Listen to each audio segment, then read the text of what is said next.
Welcome back to the Against All Odds, the Less Than 1% Chance podcast with your host, Maria Ponte, where we will hear stories of incredible people thriving against all odds. And my hope is that we can all see how life is always happening for us, even when we are the less than 1% chance.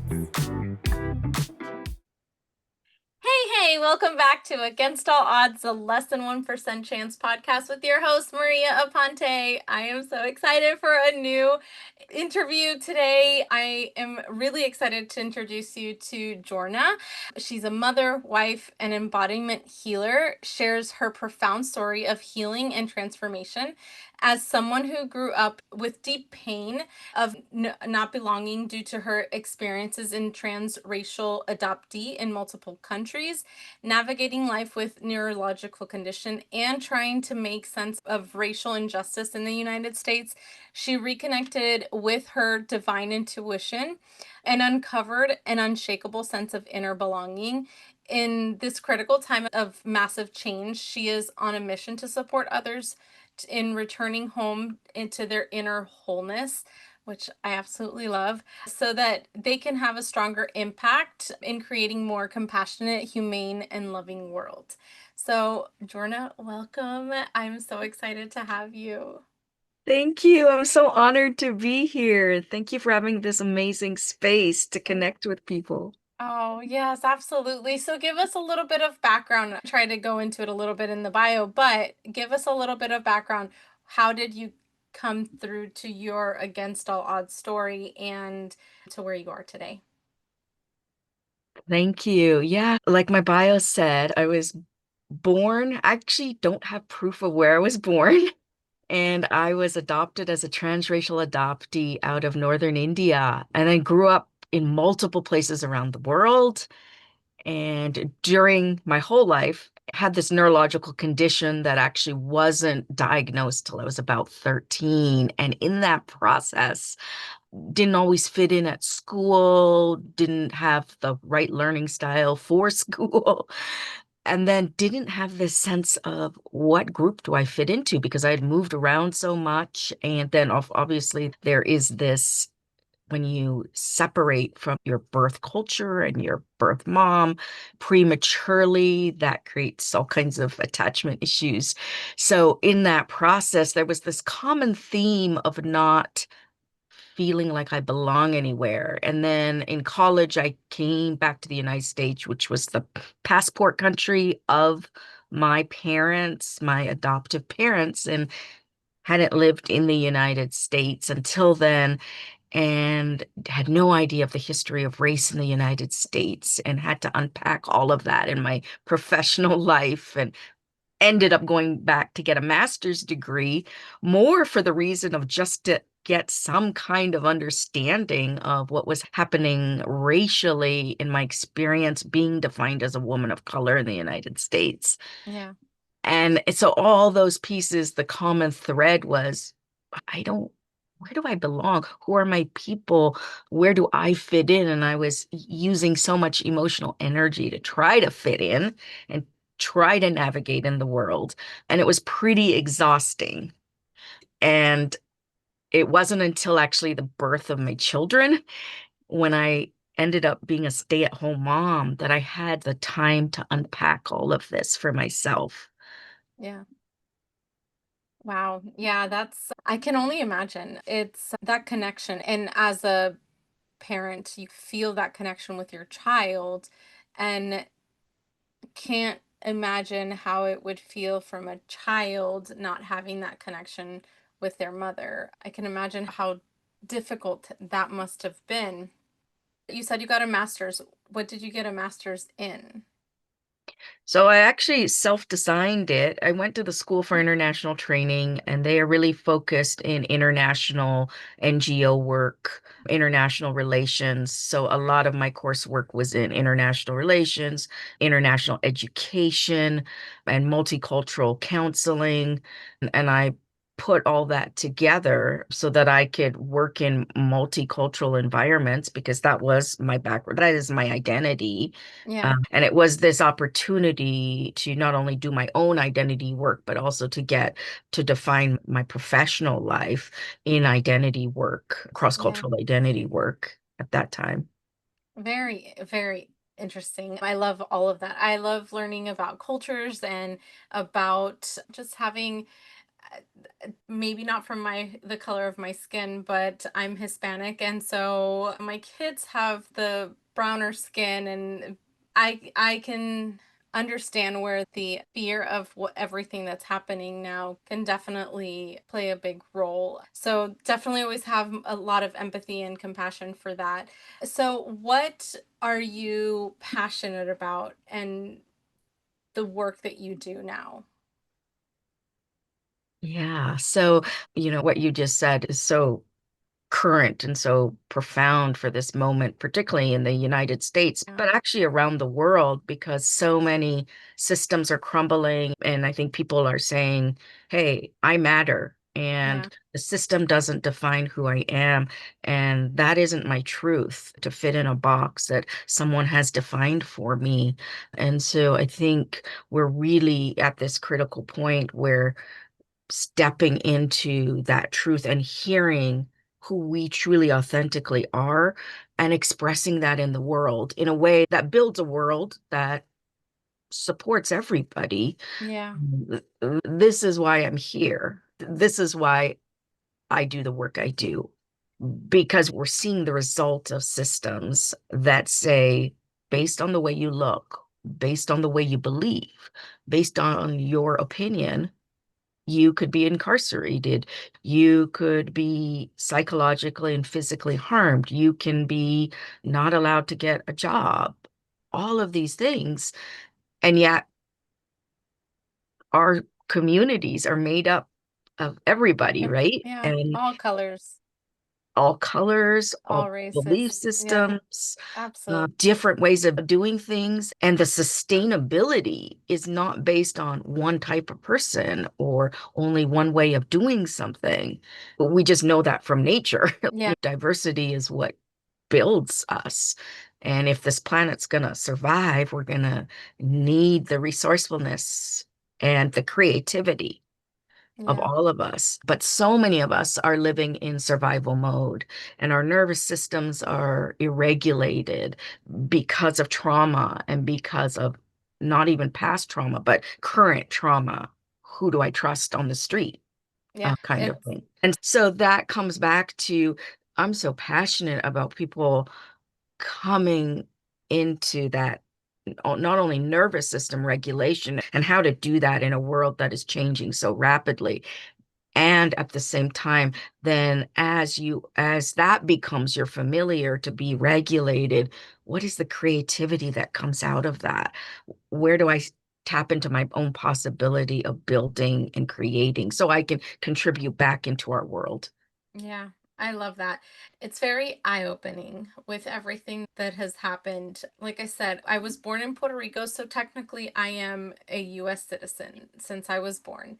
And when I see people that I grew up with, cheering on this rhetoric of immigration, and if you speak Spanish or you believe something different, then you got to go thing. And I posed a question at some point. What if my skin was a little darker? And what if my eyes were not green? And what if my accent was just a little bit more broken or broken English? What if all of that, would you have treated me differently in the time period that we grew up in? Would I have been treated differently? Would you have seen me as less than you? And it really has opened my eyes to a lot. And I think that I don't know, I really feel like I am in a space of really just sending lots of love and understanding and compassion to the world because it needs it right now. So much empathy. I feel like that's what we're missing right now. And so I am trying to make a conscious effort to that's what I'm radiating out into the world now, because I can't even imagine what it would if I didn't look the way that I did. Would you have treated me any different? Yeah. Yeah, yeah. And it's a really powerful question, I think, because I think we all come to this awareness of where are the places we pass in the system, right? And then Yeah. there's these places that we don't pass in the system. I am visibly a woman of color defined by the United States, Yeah. right? And yet, and also defined by the United States, I have quote unquote good English. And I Yeah. always joke with people, I speak multiple forms of English because my English will shift depending on where I am in the Yeah. world in order to be understood. But these are all outward definitions. So I also carry privilege. I obviously carry privilege because of my master's degree. I carry privilege from education and for my ability to articulate and be a voice where others may not. And then there's these visible pieces. And so it's really we are in this place of holding a yes and, both Yeah. the places that we're defined as risk somehow to the system. And Yeah. also these places of, well, I do have this access, or I do pass in these ways, or I do have connections. I have a whole connection to white identity because I grew up with white parents. That gives me an access to privilege as well. And then it's how do we utilize that to bridge, right? Yeah. But that comes from having courage within, which means we have to start hearing what's within us, not these definitions of who we are outside of us. And that's where my work takes me. And this piece around all the processes I utilize, I work one-on-one with people, all of it utilizes self-compassion. Because if we Yeah. don't start with processes of self-compassion and practice that with ourselves, how can we offer that into our world? Which Yeah. is, like you said, so needed right now. Yeah, absolutely. So, how has your own journey through rejection and oppression informed the work that you do now? It's everything because when we have contrast, you know what you don't want. Hmm. It's so painful. Yeah. It's so painful not to be seen and heard, not to be believed, not to be told, your truth is not true, or, Yeah. oh, just hush that up, sort of thing, or you may not see the whole picture, whatever. Those are the soft, polite, but very offensive ways people will reject you. And then there's, of course, the outright, like, you're a scary person. I don't want you promoted in an organization or participating any further in an organization. So all of those pieces of not being seen or being stopped by the police just by being in my neighborhood, walking in my neighborhood, and asked why I'm here in my own neighborhood, all those help me say, oh, I don't want to live in a world like that. And I certainly don't want my children living in a world like that. So, Yeah. what is in my control to be able to influence that, to influence the energy of that? I may not be able in that instance convince somebody, but I can bring myself into a place of acceptance. I can create the acceptance within Yeah. that I seek to see out in the world. And that is why I do the work I do right now and why I'm passionate about it. And I don't know that it's going to go away. No, So especially needed. not right now. Yeah, yeah. Yeah. So, how do you help your clients heal? So, like I said, all right now, all my work is a one-on-one container.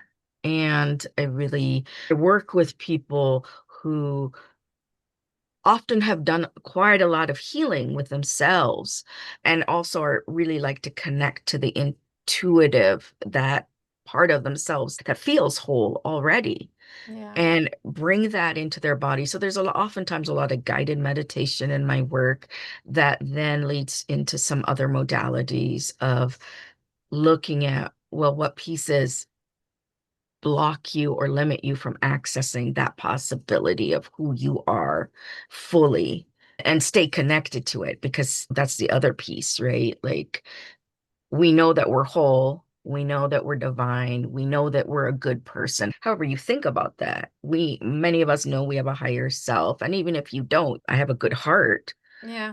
How do I stay connected to that? And so that's where we create within one's body a safe place, because the world too often has not been safe, Yeah. where that wholeness can reside. And then the second piece to that is oftentimes people will work with me because they want to make this shift from having been on their healing journey to, as you said, how does that contribute into the world now? There's no way I could have gone through all this just for the sake of me. How does, as Brené Brown says, how does my journey become that book of support, that survival guide? I think that's the word she used, survival guide for someone else, and hopefully a thriving guide for somebody else. So it's Yeah. oftentimes folks who want to influence the world to build a more compassionate, humane world Yeah. and remove the roots. I love that. I think that in my own journey, I've experienced a lot of healing in so many different modalities that I feel so connected. And as I was telling you before we started to even record, this podcast came out of a spiritual journey that I went on, and my higher self was like, this is what I foresee for you, and this is where you're going to part of where you're going to create impact. And I think that's so important to be able to connect with that goodness in your heart, because that goodness in your heart and that intuition is always going to guide you the way that you need to go. So I love that's what you help people connect with, if that's what I'm understanding. Yeah, I don't think I like to talk about myself as a channel in some ways, but it may not be in the traditional sense of go talk to a psyche and talk to the crystal ball, because it's really, I have this deep belief that we all have a channel, as you said, to that higher self. And it's about being open, being safe enough to receive it, right? Yeah. And to create that connection and then be able to follow through with, oh, I heard that, just like you said, and I just know I've got to do this podcast. I've got to express this art in the way I was meant to. I need to work with this population of people. This is what I'm called to do to create this new earth, a healthy earth. Yeah. I love that. I love that so much. So, how is tapping into your intuition important for creating effective impact in the world? So, because we've been so socialized by everything outside of us, right? And as we're seeing, we're in such a reactive mode right now in the world. Just turn on the news and Yeah. you're distracted. You will go down a rabbit hole. We all know that for all day, right? If we let ourselves, right? We're so reactive, and it's a protection mechanism to be reactive because none of us want any of that to happen to us, right? So we're Yeah. constantly in protection mode. And the way to shift out of that, one of the ways to shift out of constantly in hypervigilance and protective mode, is to tap in to our inner voice and the place within us that is safe, that is grounded, that has the wisdom, the infinite wisdom of possibility and ways of being in the world before we go out and we do, before we go out and react. Yeah. Then we're actually introducing choice back into our life when we tap into our intuition, because we're coming back to our own inner voice. And when we hear that, then we can actually consciously choose how we want to respond in any situation, because all parts of us come home. And so we have a much larger pool of resourcefulness from within when we're connected to that intuition. Yeah. Yeah, I agree. I feel like that is something that I didn't really realize that I followed. You would call it gut feeling, or I always hold my belly where my solar plexus is, and I allow whatever voice can come from there.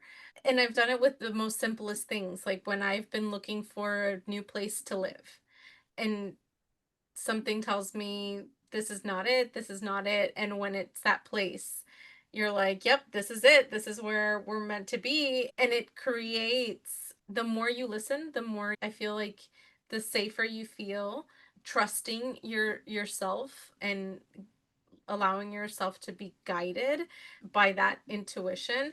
And I don't know, I feel like I've learned throughout my own healing journey that that is a voice that I trust. And when it doesn't feel right, then I need to steer away. And when it feels like this is it, I will also feel that like compulsion to go towards that. I don't know. It's been quite a journey to uncover how to be able to do this. And I think that trusting in that has gotten me to where I am today. And I think that's the important journey. Obviously, the more you heal, the more you feel like you are able to trust that. Yes, yeah. And I would be curious to know like your what your experience of contentment and joy and how that has shifted from having listened to your intuition. Because I think that's a piece of the healing process we often don't always talk about, right? But most people are trying to heal so they can feel good in life, I Yeah. think, right? I can go back a few years, quite a bit of years. I remember going back to work after I had my second child. He's now 20 years old. So it's been about 20 years. And I went back to work and I cried every single day from that. It was just such a mundane job. I was at an incoming call center and it was very scripted. Everything was scripted. And I am definitely not a scripted kind of person, just in the way that I am.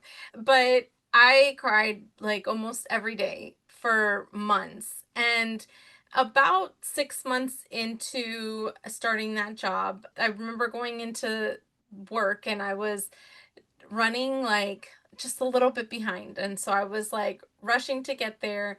I found a parking spot. And as I'm getting into that parking spot, a car backs into me and I get into a car accident. And I'm just like, oh my gosh, like I'm literally right there. I'm at the building and about to get to work. And so the gentleman comes out and he's like, oh, I'm so sorry. I'm running late to an international flight and I'm so, so sorry. This wasn't my intention. Here's my card. I will take care of everything. I just have to go. And I'm like, I normally that happens and you have to call the police. And he's like, I have to go. I'm running late to this international flight. So I was like, you know what? I'm just going to trust that this is going to work out. So he's like, email me get as soon as you get the estimate for the damages and I will take care of everything and so forth. So the building that I worked in, there was 4 floors and I worked on the 3rd floor and that's where this call center was. And when I look at the card, he's the president and CEO of the company at the top floor in the 4th floor of that building. And I was like, oh, okay. I'm like, oh my gosh, this is crazy. All right, well, hopefully he's not going to like completely forget about me or whatever. When I didn't even know what company was on the 4th floor, so I never really paid attention. I always went to the 3rd floor and that's it. And so when I look at it, I call my husband at the time and he's like, oh my gosh, okay, we'll get an estimate and blah, blah, blah. We'll get it taken care of. So I get the estimate. This is like a week later. Take it upstairs. He told me to leave it with the receptionist. I left it with the receptionist for him. And I don't hear back from him for like a week. a week and a half. And I'm like, oh man, this sucks. I'm like 22 years old, maybe, or maybe 23 at that time. And I was just like, I was just not expecting this. Like, I really hoped that he wouldn't have just left me hanging. And all of a sudden I get a call one day, and it's him saying, "Hey, sorry, I just got back from my trip. Come upstairs when you have a second, and I will make sure to take care of everything." And I was like, okay. Well, I had gone upstairs to give the estimate, and I'm looking around, and it says Tarico Holidays, and it's a travel company. I was like, ooh, what is this? I love to travel. What is this? And so I tried to do some research. It wasn't really like, I wasn't really understanding what it was. Anyways, I go upstairs, I give him, I sit, he calls me back, and he's like in this corner office, huge mahogany desk, beautiful. And he sits down, and he's like, "I'm so sorry. I just got back. I had to go back home to my parents and blah, blah, blah." So I was like, "No worries, no worries." I sat down, and I was like, "Are you guys hiring?" Good for you.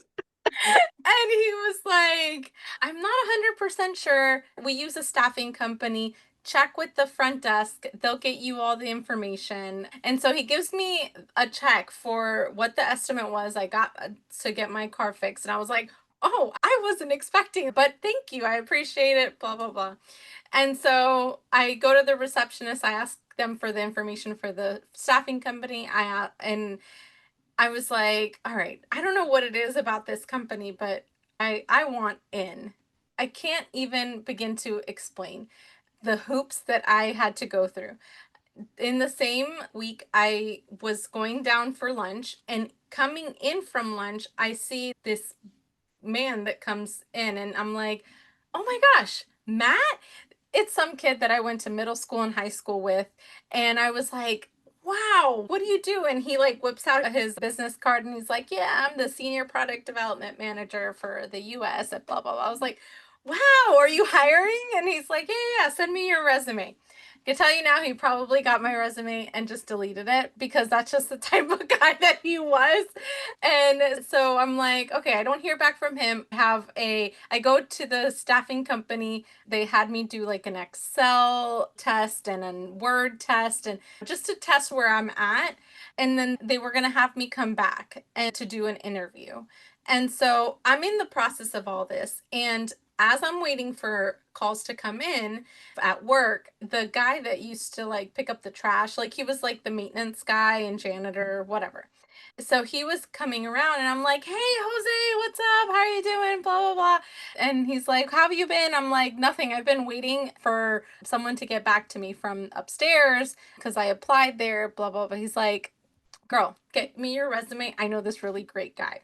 And I'm like, "Okay." I go and print out my resume at work, and which totally should not be done, but whatever. I print out my resume, I give it to him, and I'm like, "Here you go." And he was like, "All right, no worries. I'm going to tell you." The next day, I got a call from the director for the US product development team. And I was like, "Oh, okay." He's like, "Yeah, come upstairs. We'll do an interview, blah, blah, blah." And I'm like, "Okay, I'm still waiting for the staffing company's appointment but okay, sure, I'll do that." So I go upstairs.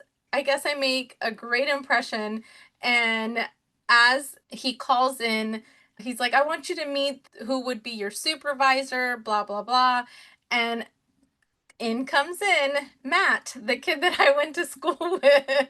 And Oh, I'm like, "Oh my gosh, I emailed you. You never got back to me." And he was like, "Oh, I don't know what happened." And I'm like, "It's all good." So I get the job, not through the staffing company. They weren't hiring anybody directly to the company at that time, but I got hired directly to the company. And the first month that I was there, I didn't know anything about what I was doing. I was supposed to be calling for renewal contracts. It just felt like I needed to be there. I can't even explain it. I didn't know what I was doing.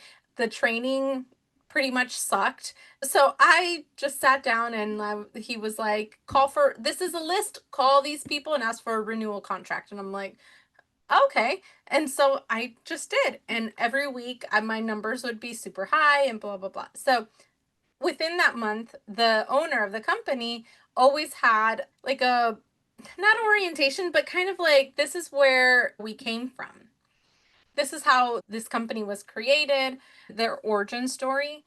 And I was like enamored with the whole story. It's a story of against all odds, right? And so I was like, this is amazing. This, I don't know. This is why I feel like this is the company I needed to work with. And so he's like looking at the room and he sees me and he stops his story and he's like, you made it. And I'm like, I did. And it took some persistence, but I'm here. And we still, to this day, have a such a beautiful connection. But it felt like that's where I needed to be. That's where I grew up. That's where I learned to negotiate. That's where I learned business. That's where I learned. I feel like I got so much out of that, but it was always because my intuition guided me to this is where you need to be. And even if that first 6 months I was miserable in that building, the following 10 years completely impacted my life. My kids got to stay in the best hotels. I got to travel, things that I wouldn't have been able to do if that wouldn't have been the case. And it was just, that's what I'm saying. I feel like I've experienced a lot of things, and the moments that I feel like I follow my intuition, it always guides me to something that I can celebrate later, if that makes sense. Yeah, yeah, that's when the synchronicities show up and the so-called miracles, right? Yeah, Like it's absolutely. yeah, it's such a yeah, beautiful example. Yeah. And why you do the work you do, right? Yeah. Like why Yeah. I think you mentioned something somewhere about yeah, life is happening for you. And when you're following that trajectory, the next step shows up. Yeah, absolutely. And It the it next it was the perfect example of life is happening for you and not to you. I could have looked at that accident as, "Oh my gosh, that was the worst thing that could have happened to me in that moment as I'm going to this job that I totally hate." And all of the I could look at it as a victim or I could look at it as, you know what? This was the step that I needed. I needed to work in that job. I needed to be miserable in that job to be able to get to a point where that accident did happen and I am now like building this career and this reputation and this knowledge of a business that I absolutely love. And I'm not there now, but this was a trajectory of a decade of truly just absolutely loving what I did. And it showed me that's what I always should look for is something that like innately just feels right. So, it's so yeah, beautiful. Yeah. thank you. So, what limiting beliefs or roadblocks did you have to overcome in order to get to where you are today? Oh, I think probably all of them. I think one of the core ones are is feeling like you deserve to be here, feeling that self-doubt, that self-worthiness. I think so many people, again, are looking outside of themselves for that to be defined. And really, that permission slip comes from within us to say, it's my birthright. Yeah. I'm born whole. I'm born worthy and as you alluded to, even within utero, we get the message that maybe we're not. And so we carry those imprints, those blueprints throughout life. And so that, yeah, that's one of those shadowed pieces that has come up repeatedly in my life. And then the limiting belief that can I do something? Because I do, I have a neurological condition, and there's just a lot of things I don't do the same way that other people do. And and so I have to find my way of doing it. And Yeah. one of those ways is intuition. So for example, I'm partially blind. So the left side, the peripheral vision on my left side and my right side are gone. And and so I utilize intuition a lot to Yeah. to get where I need to get to find things, to do things. And I'm using that outer office for me. But because I do, that doesn't mean I'm not capable of doing something. I'm just using a different capacity, a different skill set to create my life. And so it's again that permission, like, what is our joy? What is that bliss that we are creating? And when we are in the energy of that, you don't always, that's the other piece. I don't always know exactly the specific thing I want, but if I'm in the energy of I want to feel good and I want to create joy and be a resonance of joy in the world, then like you just talked about, those synchronicities start to show up and you've given that permission to follow that. And then your capability to do it shows up as well. Yeah. It's like not searching for the how, it's just what you want and how you want to feel, and then everything just folds out the way it needs to. Yeah. Mm. So, what daily habits or rituals would you say have helped you reach the level of success and continue to help you reach your potential? Yeah, so I think I just recently posted something about if have on your day, the bookends of your day, gratitude. Because if you start the day with gratitude and you end your day with gratitude, then that directs your heart and your mind to work together. And so I have a practice just when I'm laying in bed of being in deep appreciation for everything in my life and naming that to myself so that that is part of my inner dialogue with myself at the Yeah. beginning and the end. So that's one practice. The second practice that again after my children were born and I was at home and I had nowhere to go and all the pain was in my face actually because my whole identity changed. I no longer had a professional identity at that point and my marriage changed, everything changed. It was just me and me.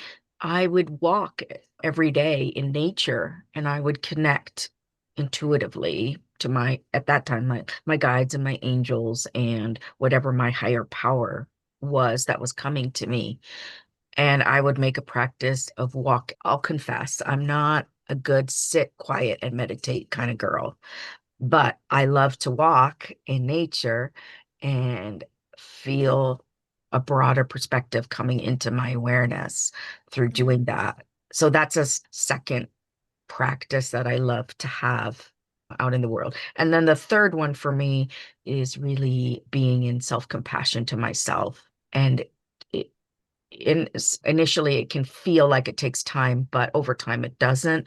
But it's really stopping and acknowledging whatever is coming up for me and being in compassion and love and connection and developing this non-judgmental observer to just say, okay, whatever emotion comes up, whether that's anger or whether that's joy, whether that's sadness or whether that's clarity, like I have practices to just connect to those parts of myself. So every day, sometime, even for 10 minutes, bringing all those parts of me home. Yeah. That's beautiful. I love that so much. Is there anything else that you would like to share with us today? It's for listeners to really give themselves the permission to develop a joyful relationship with themselves Yeah. and allow that to overflow into the world we have today, because that's what's going to change the world. Yeah. That's what's going to create the kind of world where we all have a voice, where we all have a place at the table, where we all are equitably paid, where we all operate from a place of well-being rather than crisis management. And so it's really give yourself that permission and take the time for it, Yeah. because everywhere you go in the world, you take you.